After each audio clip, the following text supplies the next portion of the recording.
Welcome back to our channel. आज हम लोग यूरिया साइकिल यानी कि ऑर्निथीन साइकिल को डिस्कस करेंगे। लास्ट हमने पढ़ा था कि यूरिया फॉर्मेशन कैसे होता है। तो सबसे पहले तो यूरिया का फॉर्मूला यहाँ पे लिखा हुआ है।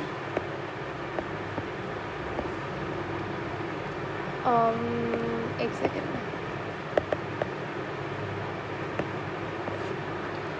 CONH2 ट्वाइस हमारे पास यूरिया का फॉर्मूला होता है। यूरिया एक नाइट्रोजनस मेटाबॉलिक वेस्ट है जो कि प्रोटीन और न्यूक्लिक एसिड के सिंथेसिस से बनता है।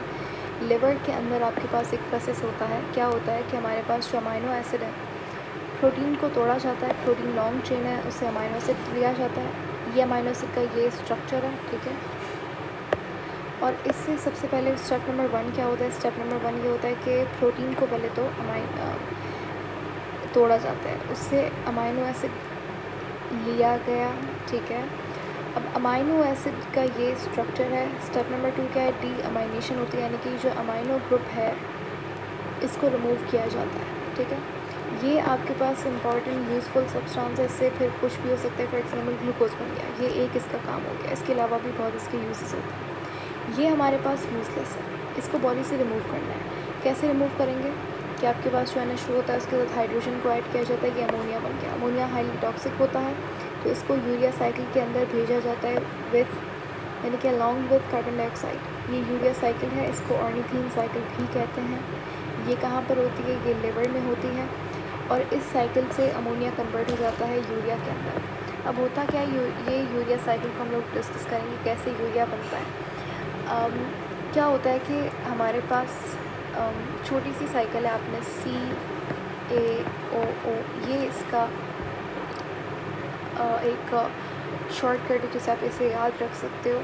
हमारे पास ये 4 चीज़ें इन्वॉल्व होती हैं यूरिया साइकिल के अंदर। सबसे पहला सब्सटेंस होता है सिट्रुलिन,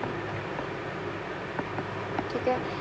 हमारे पास अमोनिया और कार्बन डाइऑक्साइड इस साइकिल में ऐड होते हैं, सिट्रुलिन बनता है। उसके बाद हमारे पास एक और अमोनिया का मॉलिक्यूल ऐड होता है इस साइकिल के अंदर, यानी कि 2 मॉलिक्यूल्स ऐड होते हैं यूरिया साइकिल में। और यहाँ पे अर्जिनो सक्सिनेट नाम का कंपाउंड बनता है। अर्जिनो सक्सिनेट बनने के बाद यहाँ पर हमारे पास अर्जिनीन नाम का अमाइनो एसिड बनता है। फिर अर्जिनीन से हमारे पास एक एंजाइम का इस्तेमाल होता है, अर्जिनेज जिसका नाम है।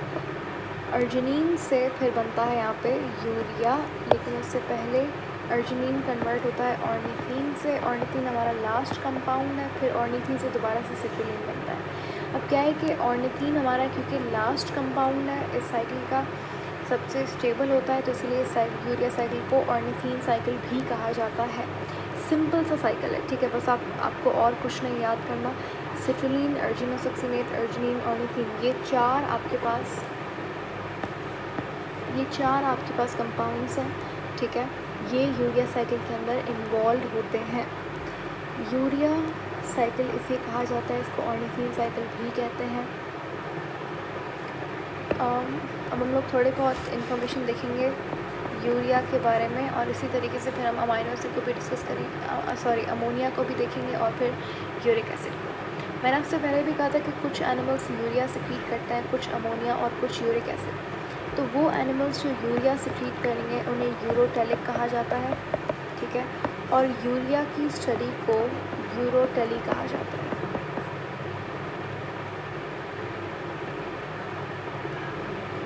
ठीक है। एक और चीज़ आपकी बुक में जो मेंशन है कि यूरिया का दूसरा नाम हमारे पास क्या होता है? कार्बामाइड। यूरिया को कार्बामाइड भी कहा जाता है। इसका फॉर्मूला आपको आना चाहिए, और ये इसका स्ट्रक्चर होता है। कभी कभी स्ट्रक्चर भी पूछ लेते हैं। कार्बामाइड भी यूरिया को कहते हैं। यूरिया हमारे पास लिक्विड फॉर्म में होता है। पास आउट जैसे ह्यूमन के अंदर अगर आप एग्जांपल लें ह्यूमन की, तो हमारे अंदर यूरिया सिक्रीट होता है यूरिन के अंदर, तो उसके अंदर जो यूरिया होगा वो भी लिक्विड फॉर्म में होता है। कौन कौन से एनिमल्स यूरिया सिक्रीट करते हैं? सबसे पहले मैमल्स, इंक्लूडिंग अस, हम लोग भी मैमल्स हैं। उसके बाद एम्फीबियंस, बहुत सारे एम्फीबियंस, ऑलमोस्ट सारे एम्फीबियंस यूरिया सिक्रीट करते हैं। एक आपको जो याद रखने वाली चीज़ है वो है शार्क। शार्क का पूछ सकता है, ठीक है, एमसीक्यूज़ के अंदर शार्क पूछ सकता है कि यूरिया या यूरिक एसिड, क्योंकि हमने पढ़ा है कि फिशेस में जो है अमोनिया सक्रीट होता है, लेकिन शार्क जो है उसके अंदर हमारे पास यूरिया की सिक्रेशन होती है। तो ये एक एक्सेप्शन है हमारे पास, ठीक है।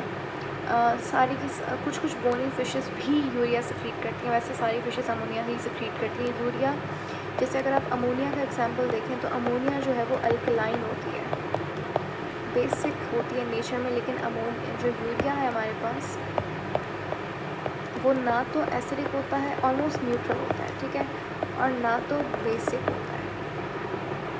इसके अलावा यूरिया का एक और इम्पॉर्टेंट काम ये है कि किडनी के अंदर, बहुत सारे ऑर्गेनिज्म की किडनीज़ के अंदर यूरिया का काम होता है आयंस की रीएब्जॉर्प्शन करवाना।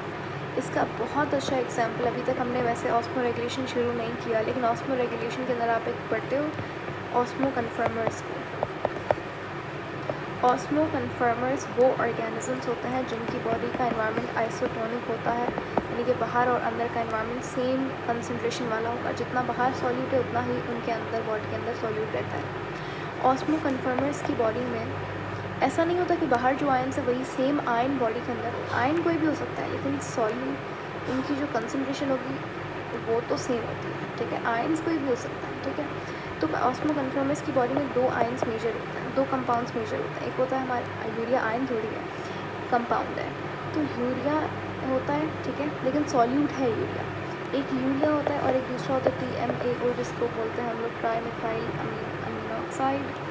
ये दो हमारे पास ऑस्मो कन्फर्मर्स की बॉडी में मिलता है। इसमें से यूरिया का काम क्या होता है? यूरिया का काम होता है रीएब्जॉर्ब करवाना आयंस को किडनी के अंदर, ठीक है।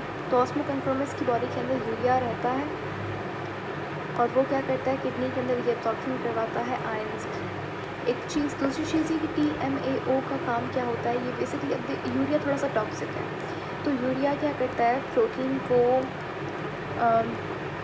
डैमेज कर सकता है। तो ऑस्मो कन्फर्मर्स की बॉडी को यूरिया से बचाने के लिए TMAO की एक्यूमुलेशन होती है।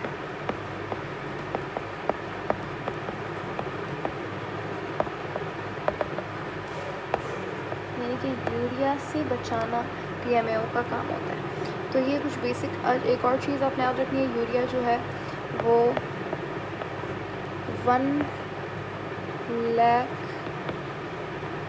टाइम्स कम टॉक्सिक होता है अमोनिया से।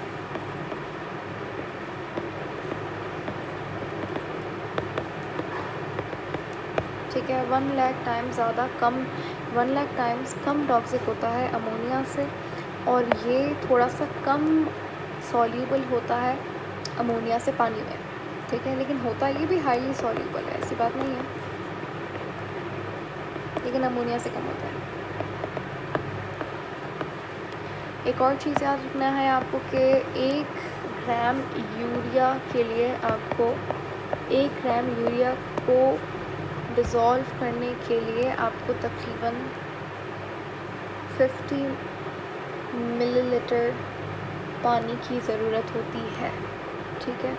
तो वही ऑर्गेनिजम्स जिनकी बॉडी के अंदर मॉडरेट लेवल ऑफ वाटर होता है वो यूरिया सिक्रीट करते हैं, जैसे कि एम्फीबियंस, मैमल्स, शार्क। तो 1 ग्राम यूरिया के लिए कितना पानी चाहिए आपको? 50 ml, ठीक है, उसकी टॉक्सिसिटी रिमूव